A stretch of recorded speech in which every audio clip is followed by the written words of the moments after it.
Good morning and welcome to the Unitarian Universalist Congregation of the South Fork. We gather together and worship each week to pause in the everyday rush and flow of our lives and remember our commitments to each other and the world as Unitarian Universalists. We affirm and promote the inherent worth and dignity of every being. We honor our interdependence with all life on this planet and the earth itself. We honor each person's search for truth and meaning. We encourage peace, compassion, equality, and justice for all. We remember the Native Americans pushed off this land by European farmers. And we remember the people captured in Africa, brought here in chains, and released to a freedom haunted with terror and injustice. We are committed to healing the pain of our past and our present. Here in our worship together, the rituals we practice and the songs we sing elevate these commitments and bind us emotionally as a community. Whoever you are, whomever you love, wherever you are in your life's journey, whatever your name for the sacred, you are very welcome here. Reverend Kimberly Quinn Johnson leads half of our Sunday services, and our lay members of the worship team lead the other half. This is one of these services. My name is Mark Potter, and today we're pleased to have Michelle Dobbs, a priest in the Ocean Zendo Sangha, which meets here in this room Monday evenings and Saturday mornings. Michelle is a Dharma heir of Peter Muryo Matheson Roshi. He began practicing Zen with the New York City Sangha of the late Kyoto Nakagawa Roshi in 1992 and began study with Muryo Roshi in Bridgehampton here in 1994. Our musician this morning is Abby Fleming with some special singers, Michelle and Kent Martin. Our tech host today is also Kent Martin, a Zoom wrangler, and Monica Zazada is showing this on Zoom with her camera. A few excellent headphones are available near the computer for those of you who would like help with hearing. We welcome children to remain here in the sanctuary for quiet play with Kim. And now I just want to remind everybody to silence your electronic devices. We'll do that, take that actually myself. I have one announcement. This month, Carolyn Holstein is leading our UU campaign to get out the vote. She provides everything we need: postcards, addresses, stamps, and instructions. Please contact her if you would like to help out. I have her phone number here and can share it with you. You can find more information about how to connect to events this week in your e-bulletin and on the events calendar in the website. If you have information you would like announced to the congregation, please email our administrator by Tuesday of the week you would like it announced. We have some visitors here. Would you like to introduce yourselves? Hi, Will. Great. Welcome to have you. Hey, Rachel. If you're visiting in Zoom, please sign our virtual guest book using the link in the chat, and someone from our Care and Connection team will be in touch with you. You can also find a link for today's order of service in the chat for those of you that are on Zoom. So now is normally a time that we take a moment to greet our neighbor. I notice we mostly greeted each other already, but if you missed anybody, say hello for now.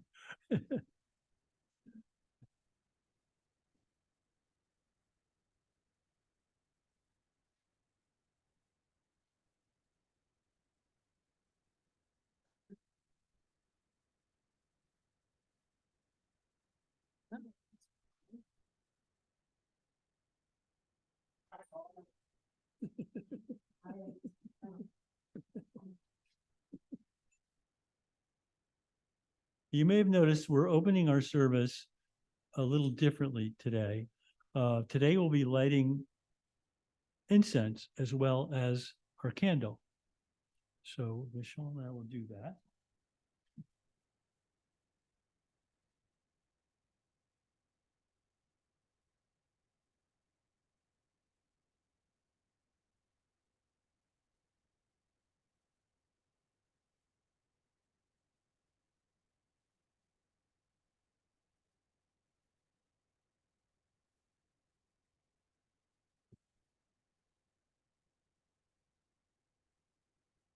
Let there be light.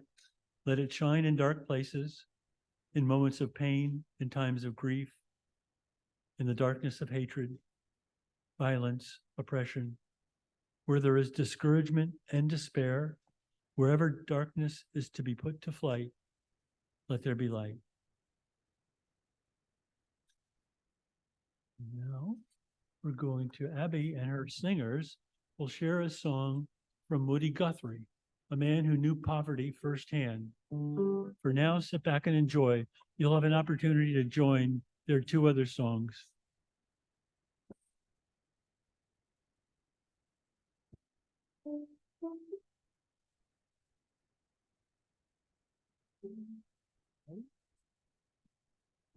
Ain't got no home, I'm just a roaming round, just wandering worker. I go from town to town, and the playmates make it hard wherever I make up. And I ain't got no home in this world anymore. My friends and my sisters are stranded on this road, a hard and dusty road that a million feet have trod. Rich man took my home and threw me from my door, and I ain't got no home in this world anymore. The farming on the shares, always I was because I lay, think they'll make their store. My wife took down and died on the cabin floor, and I ain't got no home in this world anymore.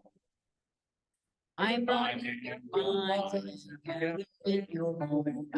I've been working this since I was born. I never all the time, never did before. Cause I ain't got no home in this world anymore. Down around, it's mighty plain to see. This world is such a great and funny place to be. A gambling man is rich and a working man is poor. I ain't got no home in this world anymore. Oh,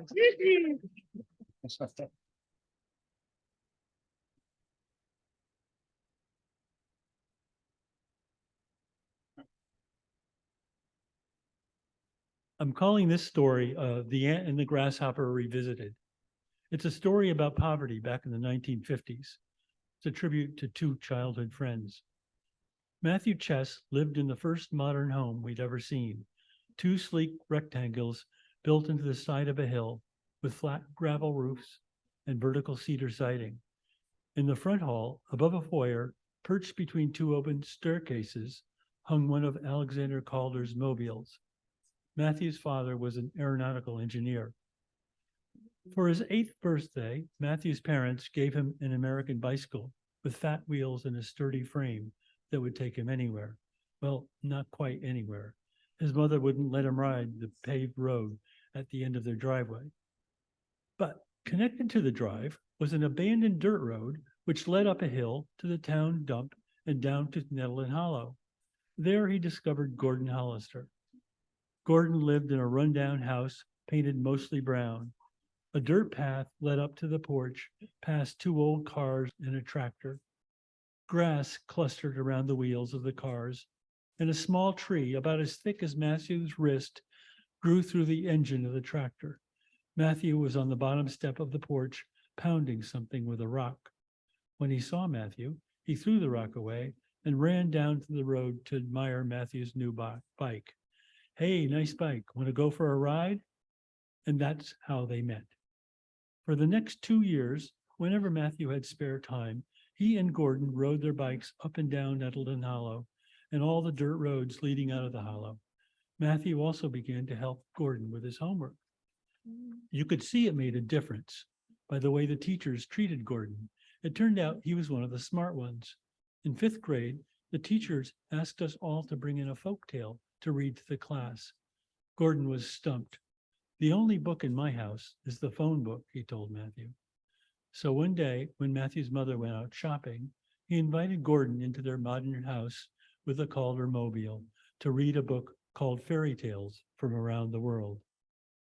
There they found the story of the ant and the grasshopper. You may remember this story. All summer long, the ants were busy carrying leaves, seed, and grain back to their snug home deep in the ground. As they worked, they noticed a grasshopper playing a fiddle for dozens of other grasshoppers, dancing, singing, and having a good time. Finally, one of the ants put down his load and said to them, "With all this fun you're having, when will you store up food for the winter?" The grasshopper replied, "On a nice warm day like this, there's plenty to eat." But when winter came, all the grass dried up or froze. The grasshoppers were hungry, and the ants would give them nothing. As Gordon read this story, his eyes grew larger, his face turned redder and redder. But don't think he was embarrassed. He was angrier than we had ever seen him. "That's plain dumb," he said. "It's not the truth. It's a lie almost. Sure, people go hungry some nights, but look at my mom. She works the night shift at the airplane factory, so she could be home for us when we get home from school. Weekdays, she cleans houses. I don't see her playing the fiddle or lazying around.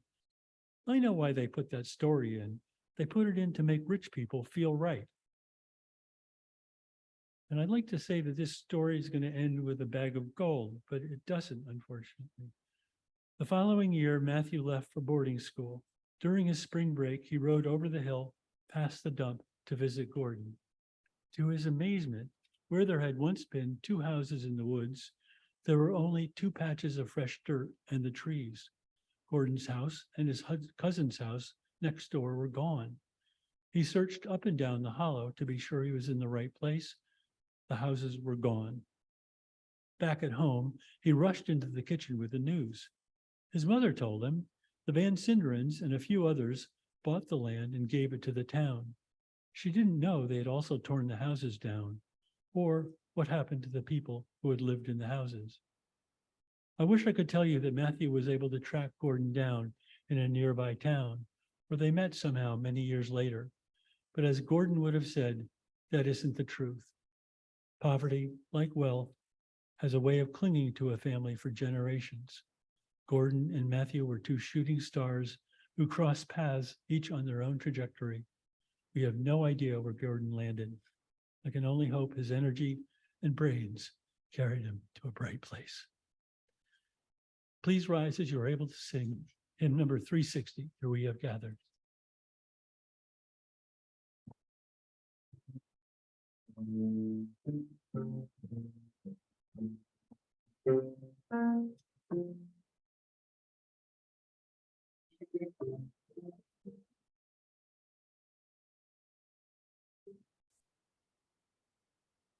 Eagle of kinship, come and step inside. May all who seek here find a kindly home. May all who seek here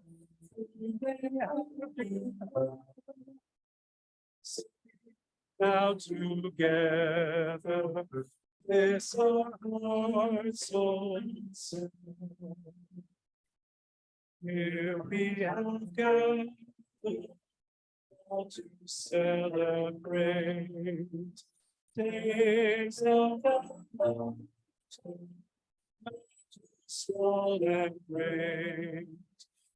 We of all ages, women, children, sages, sharing what we can, singing now together. There's a heart's together.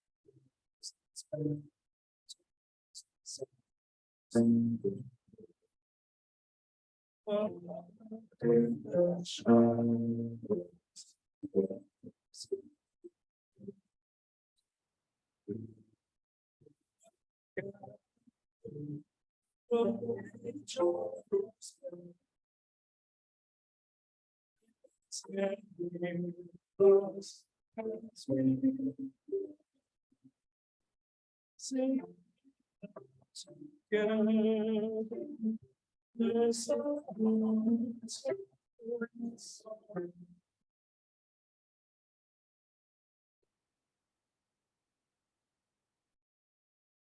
support this congregation through the gifts of our time, our talents, and our treasure. Our financial contributions help the ongoing work of the congregation, including worship, religious exploration, community care, and connection. And your generosity is reflected in the ways that we are able to show up in the community for justice and service. Our Helping Hand Fund supports the local organizations, and our ministers' discretionary fund provides support to individuals in immediate need. To contribute, you can use the baskets that will circulate shortly. You can also use the link in your chat online. And while you're waiting for the baskets, please feel free to help out with the chorus of Do Re Mi. It's printed in bold on the handout you received at the door.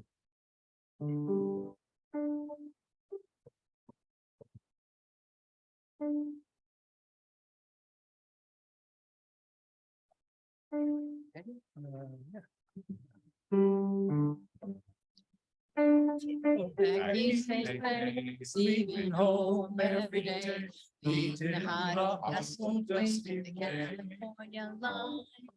Cross the desert sands they roll, getting out that old dust bowl. They go to the shore, but that is what they find. The police ask the port of entry say.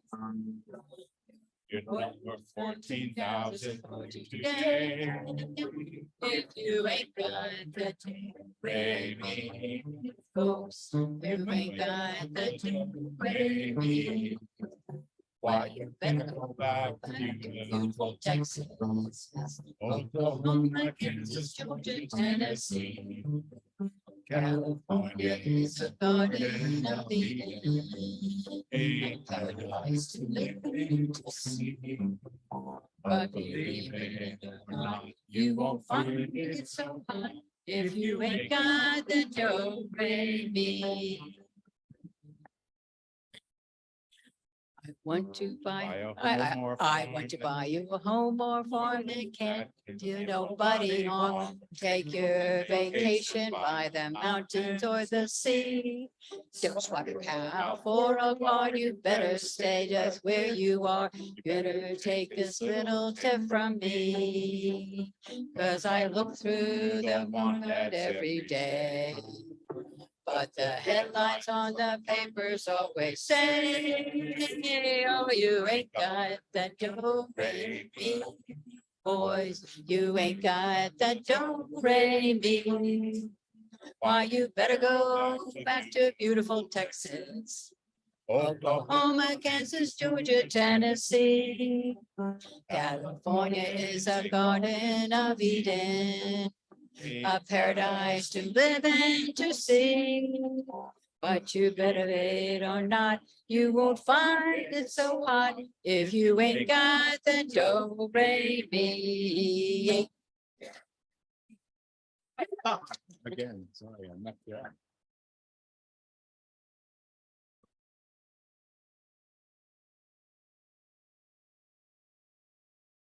So now is the time in our service when we briefly share our personal joys and concerns.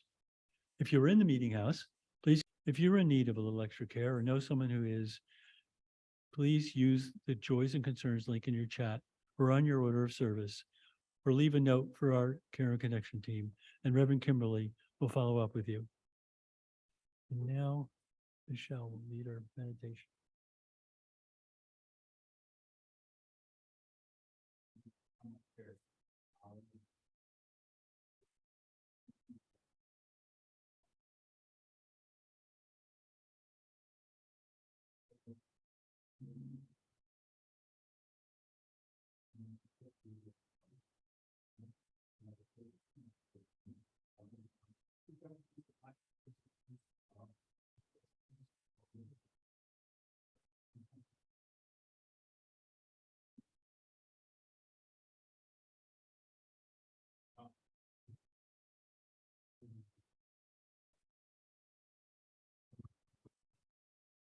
Merci.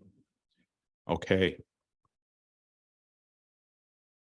Can you hear me? Can you hear me? Yes.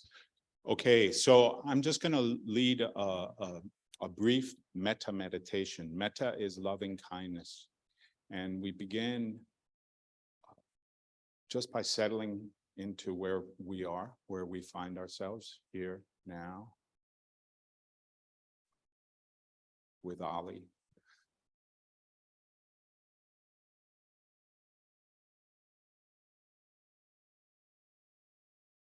Take a few deep breaths, and as you breathe out, let the tensions and worries, anxieties and concerns that you have, let them go just for a minute, please.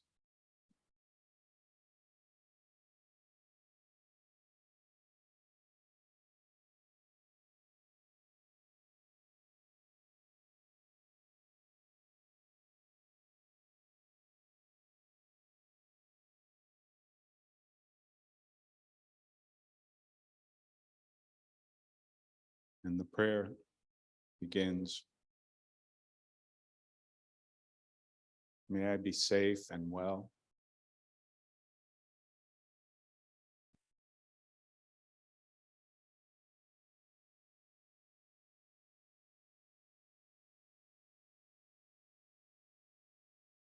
May I be joyful.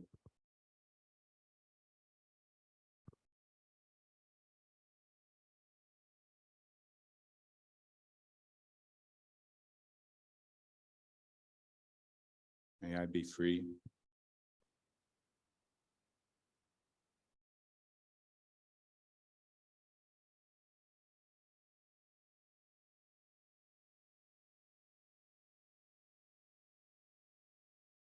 And now think of someone who's very dear to you.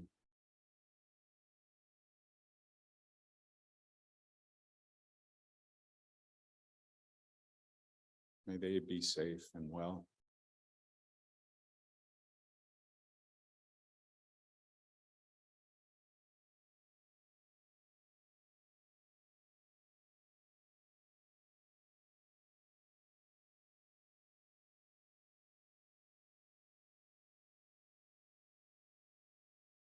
May they be joyful and at ease.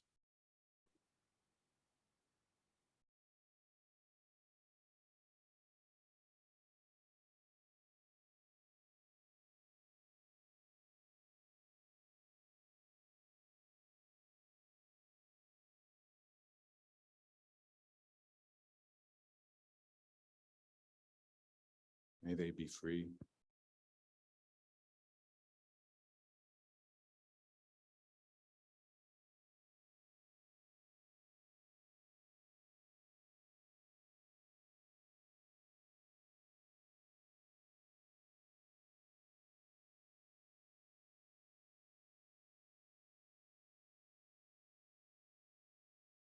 And now, those who are in poverty,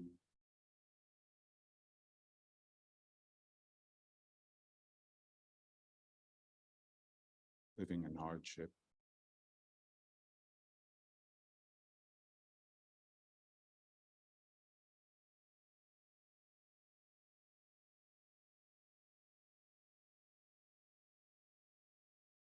may they be safe and well.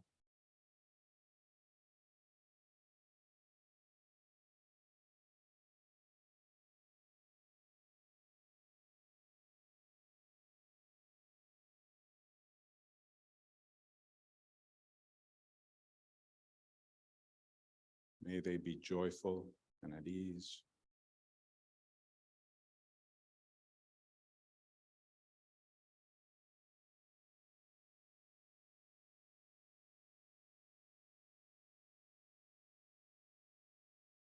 May they be free.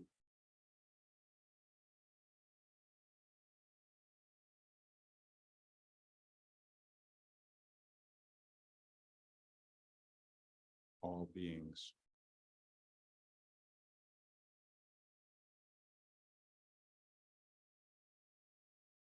May we all be safe and well.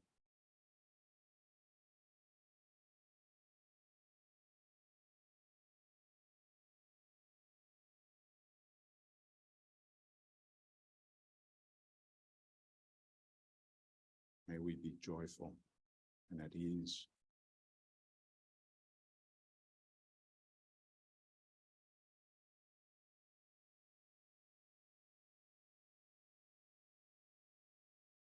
May we all be free together.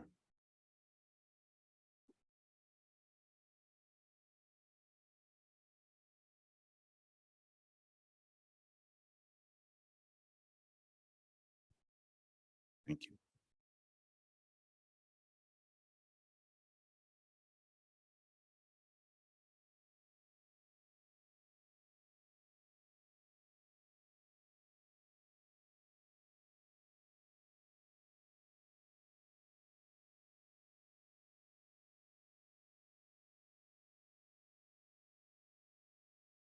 Now we have another hymn, a hymn number 298, Wake Now My Senses.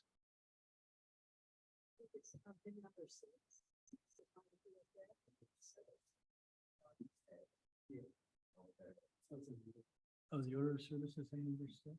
Okay. Yes. Thank you.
Hey, everybody, all my relatives.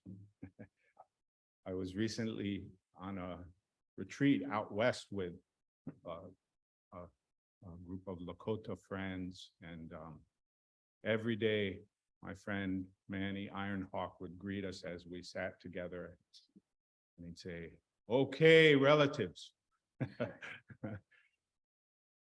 And you know, they end every prayer with mitako yasin, which means we're all related, you know, and it's quite something.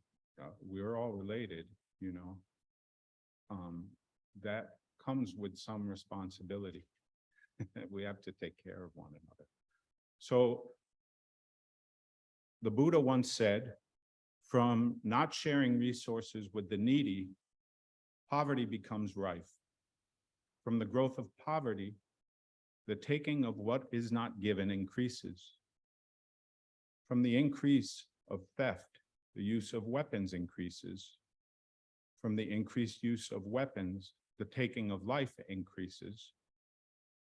And from the increase in the taking of life, people's lifespans and well-being decrease.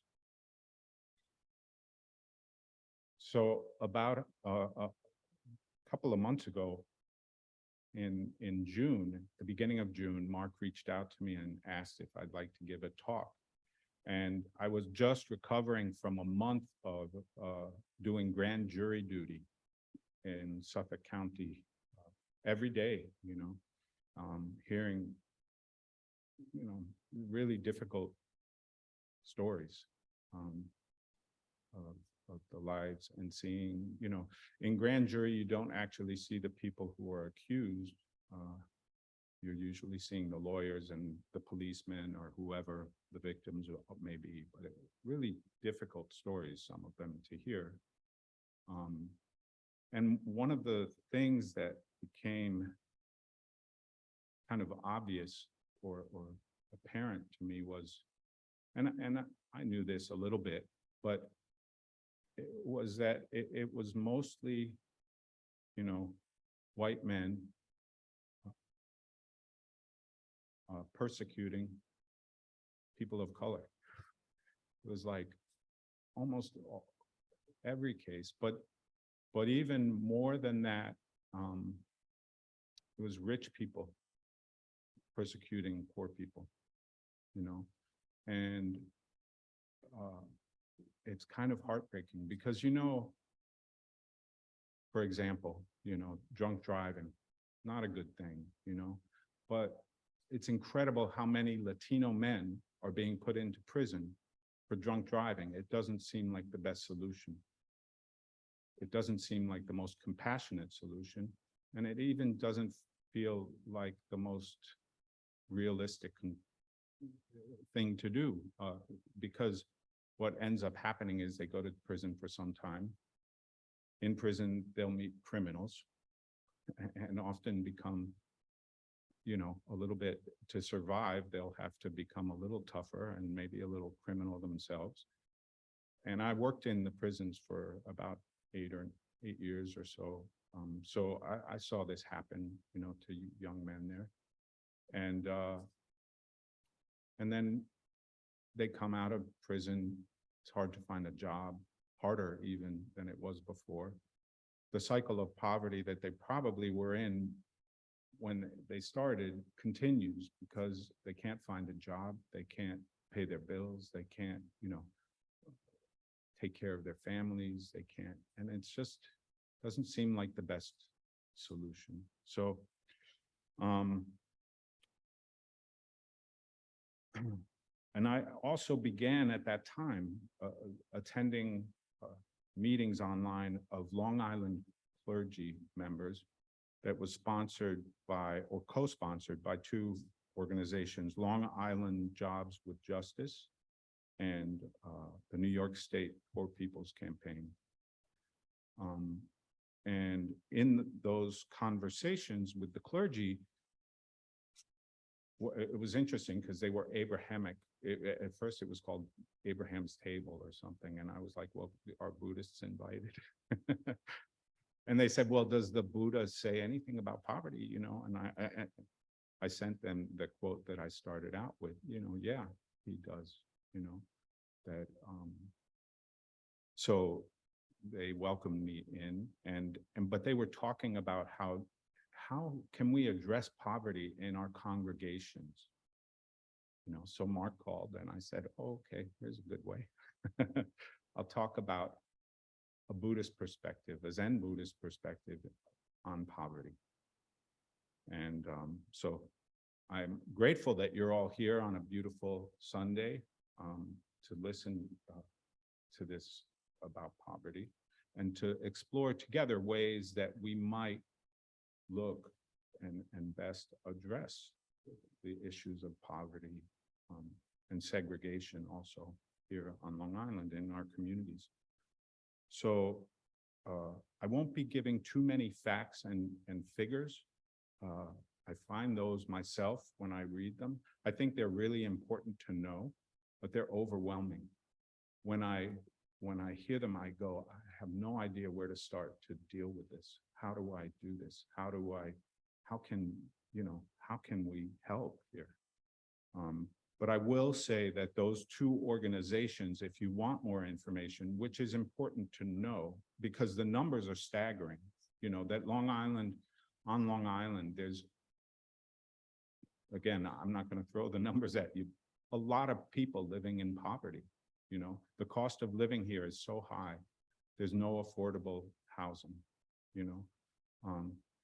Long Island is one of the most segregated areas in this country. It's really, really segregated. And we have to look at the systems that are in place, and we have to, I think, an important thing to do is to get involved in our communities, and go to board meetings. And, the housing board meetings are often dominated by interests, and the interests of the wealthy is we don't want affordable housing in our community. So I remember when I first started coming here, I forget who it was. I think it was Michael who had a big YIMBY sign. Yes, in my backyard, right? Yeah, yes, we're all related. Yes, let's live together. Let's help each other. So I do think that those things are really important. And so again, Long Island Jobs with Justice and the New York State Poor People's Campaign are good resources for activities that are going on, meetings that are happening that you might attend, and the facts and figures about poverty here on Long Island and segregation. And there's also a wonderful book by Matthew Desmond called Poverty by America. I think it only came out this year. And it's a really interesting perspective on and exploration of, why in this country, which is one of the wealthiest countries in the world, do we have such poverty? And what are, one of the things that he talks about is how, inflation happens and we're all over it. Boy, don't raise the price of our chicken, but we sit at, a lot of the times buying cheap shirts or buying, things online or whatever we do, some of our consumption habits, and we are a consumer society, they come at the expense of other people, not only in our communities, but in our community of this earth, right? We're all related. So let's not forget the poor folks in Bangladesh who are making our cheap shirts. So those are two really wonderful, or that book is a really wonderful exploration of that and meditation on how can we change this. It's at whose expense is my abundance coming. Yeah. And I wanted to talk though about the Zen perspective. So Bernie Glassman is my Zen grandpa, and he was my teacher's teacher. And Bernie Glassman was an incredible priest who really was one of the first American Zen Buddhist priests who trained in the traditional way and was formed in the traditional way in Zen, Japanese Zen Buddhism, and then became a bit of a wild man and was really looking at how to engage this practice of recognizing myself as being related to everybody. And then what do I do about that? What do I do about it? So he opened a bakery in Yonkers in 1982. He thought that employment was one of the keys to eliminating poverty. And they instituted an open hiring policy where anyone who came to a job was just put on a list, and the next job that was available, regardless of whether you had a criminal background, were in rehab, were homeless, it didn't matter. You were given that next job that came available. And they still are in existence, Greyston Bakery. And they, I believe, still have that open hiring policy, which is a model for businesses to work with. And when he did that, he recognized, so the complexity of it is, yeah, so you give a person a job, but now what about, do they have a home? Do they have childcare if they have children? Do they have access to social services that they may need, health services? And so he started to create in Yonkers this whole kind of Greyston community mandala in Buddhism, a mandala is sort of like a big circle that contains everything, right? And so there were like these little circles of the childcare. They had it housing for people who were dying from AIDS, hospice care. And they created all these different things. They started to buy houses that were abandoned and employ people from the community to renovate those houses and create affordable housing for people, you know? So it was like a really pretty incredible model that happened. And eventually, Bernie being Bernie, he really liked doing new things. So once he got it started, he kind of went off and did other things, you know, bearing witness retreats. And one of the bearing witness retreats, one of the first type of bearing witness retreats that he would do were street retreats, where people would go and live on the street for 4 or 5 days and witness, you know, what it is to live on the street, not necessarily what it is to be homeless, because everyone was very clear where they were going on Sunday afternoon, you know, but to at least feel it and experience it ourselves, so that we were more able than maybe to offer some kind of help, because we actually had borne witness to what the problems were. You know, one of the interesting things on street retreats often is the abundance of food. There's a lot of food, you know, there's soup kitchens, there's farmers markets that are throwing away stuff at the end of the day. There's restaurants and supermarkets that just throw away a lot of good food. So food is not such a big issue, you know. What is an issue, I thought, for me, when I was doing that, was nobody looks at you. Nobody wants to connect with you. And I remember once when we were doing it in New York City, on the last day, one of the guys who was with us actually was homeless. And he was like, he woke up angry, you know, and he seemed angry all day. And I said, "What's up? You know, what's up, Larry? Why are you angry?" And he said, "Well, all of you are going to go home at the end of today. And I won't have another conversation like I can have with you guys until we see each other again, you know." And that was heartbreaking, you know, but I could see what he was talking about, because when we would be there, first of all, the conversations you'd have with other people who were on the street was a lot of the times very kind of cautious, because you don't know who they are or why they're on the street, and they could be, you know, they could be a threat, right? And so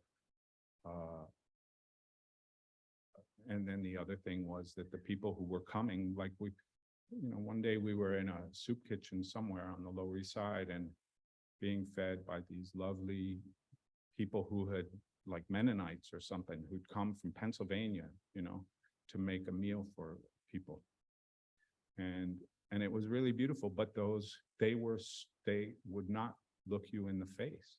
It was incredible. You could feel it. It was like palpable, you know, how afraid they were.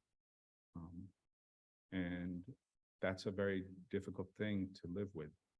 In fact, it's probably harder to live with that than it is without food, you know, not having some contact. So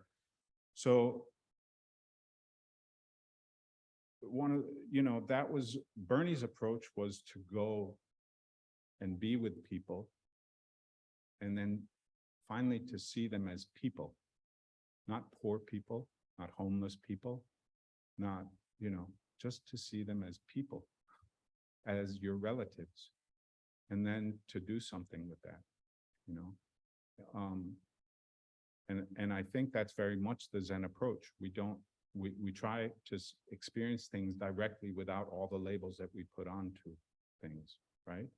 So when we sit and meditate for many hours a day sometimes. That's what we're trying to do, is like get that thinking mind that goes, oh, look, a banana. I'm kind of hungry. I think I'd like a pizza. I had a great pizza last week, and we're like lost, and we're not ever present to what's actually happening in our lives, right? So we might come to a place where we go, ooh, a banana. Would you like to share a banana with me? Hopefully. And it's interesting too, that one of the things that I've experienced in doing bearing witness retreats, whether street retreats or these retreats with Lakota elders, is that it becomes really obvious that giving, I think it was in the words of one of the songs that we just sang, giving and receiving, like it's happening all the time, but I'm not giving anything to you that you're not giving, you're giving something to me also, right? So a friend of mine who was a priest, is a Zen priest, was on a street retreat, and they were, after a really hot day on the streets of LA recently, and she went begging at a Chinese restaurant, and the waitress said, the management has said we can't give food to homeless people anymore because too many homeless people keep coming here, so I'm so sorry, I can't give you food. And my friend said, that's okay, I understand. And she walked away. And as she was walking away, the woman came running up to her, and she had taken the money, her tips, out of the tip jar, and she gave my friend the money. And my friend felt really guilty because she was like, this woman is poorer than I am, and she's giving me all her money that she earned, and she was raw. That happens when you're on these retreats. You don't sleep much, and you're like looking for a place to sleep. So she was a little raw, and she started crying, and went to another friend of hers, and other friend of hers, she said, I feel so guilty, like taking this woman's money. And the other friend said, you've given her the opportunity to share with you, right? That's probably more important than the money. So those boundaries that we have around who's poor, who's rich, can break down a little bit, That being said, we have a lot of deep, like, I think it's important work to do with the systems that we've created. So if I were asked, what can we do and how can we help? My suggestions would be, first, go talk to people who, for the moment, find themselves in poverty. Find out what their lives are about. Don't read it in a book, hear it. Be with somebody, and listen to them. And then do a searching, honest, and fearless moral inventory and look at how you might be living in a way that reinforces segregation and poverty. Take a look at how your consumption habits enrich you and impoverish others. Again, as part of that inventory. And get involved in your local systems that, that's a daunting task, but it's important that we keep doing it. It's how we vote. It's going to board meetings. It's listening and speaking to one another, not being right, just sharing. Yeah. Matthew Desmond in his book that I talked about, he calls it poverty abolition. And he says, poverty abolition is a personal and a political project, and those of us who embrace this seek to divest from poverty in our choices, investment decisions, and jobs. We oppose racism, segregation, and opportunity hoarding in our communities, and we stand for shared prosperity. So that's my ending words for today. I hope that we can do that. Truly. and thank you for listening. Oh, boy, Mark, you've been waiting for that hymn. Come on up here.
That was. Wanna do them first? Well, there's two more on the other day. Okay, go. You want to do the two? Oh, boy, okay.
Good choice.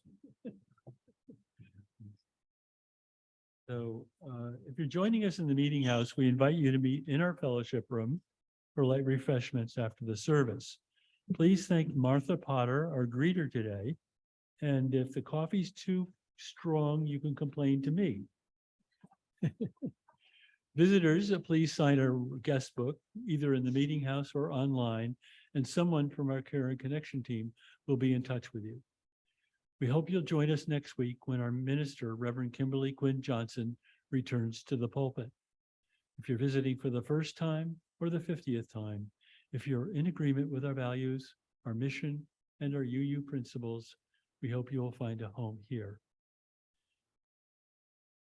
Our time in this place may have ended, but our connection to each other and this community remains. Together, may we walk the path of justice, speak words of love, live the selfless deed, trod gently upon the earth, and fill the word with compassion. Now let's extinguish our chalice. Extinguish the chalice. The light to the community by fire and in the eyes.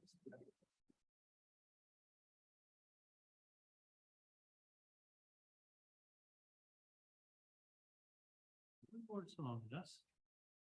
And we're going to join our singers, if you wish, in Hard Times Come Again No More. It's on the back of the handout.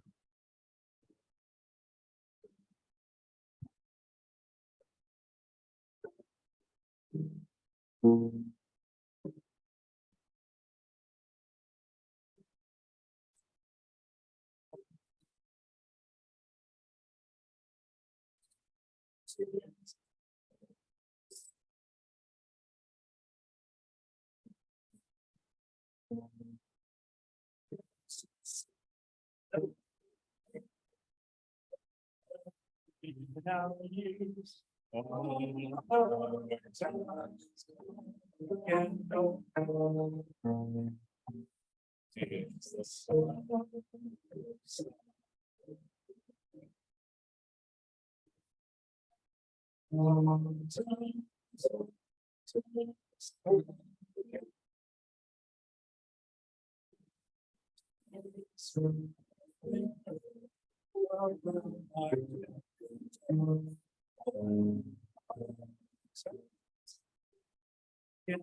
If you had had a ball, he would have taken it.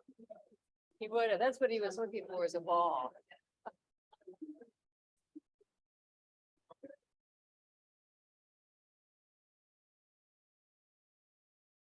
Oh, you're such a good boy. Oh, you're a good boy, man. Hello, Zoom people. How is everybody? That's my dog. I know, I had him in the car. How is everybody on Zoom? Can any of you hear me? That's why you like to pray. I guess not.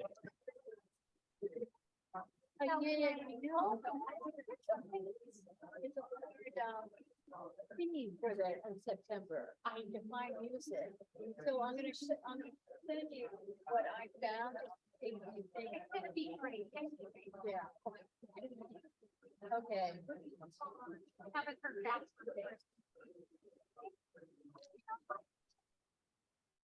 from Again. What, today? No, no, you mean in September? Yeah. Oh, you mean in September? Yeah, I didn't even track it. I researched. Because it's kind of a tricky, theme. I know, I can't remember it either. I can't remember what it was, but anyway, I'll send you what I came up with and you let me know. Yeah. All right, Pam. You look pretty, Pam. That's a beautiful skirt. Yeah.